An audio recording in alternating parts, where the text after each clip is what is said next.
Malta qed tkun pjoniera fil-qasam tal-blockchain.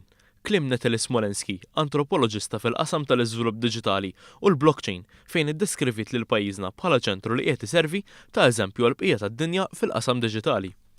Is-Sinjura Smolenski li kienet waħda mill-imħuħ wara l-implementazzjoni ta' servizzi tal-blockchain madwar id-dinja, stqarret li minn Malta nagħtit l-ewwel qafas regolatorju fid-dinja fil-qasam tad-DLT, qiegħda twettaq il-viżjoni li esprima l-Prim Ministru Joseph Muscat dik li pajjiżna jkun a blockchain nation.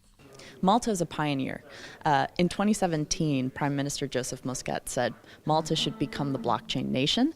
Since that time, Malta has launched a world-first DLT regulatory framework that has attracted fintech companies from around the world.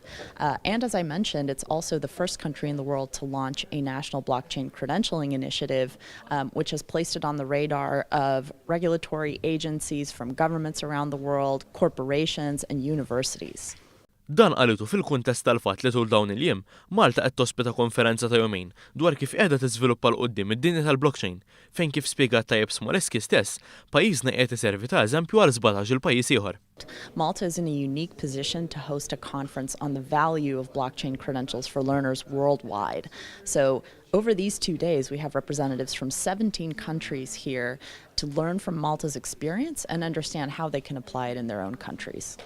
Is-Sinjura Smolenski stqarret li l-akbar eżempju li qiegħda tagħti Malta hija r-rieda politika biex tejji ġejjin isod u regolat għad-dinja diġitali. How to lead, how to get the political will to make things happen in the near term, and then how to plan a strategy for the long term.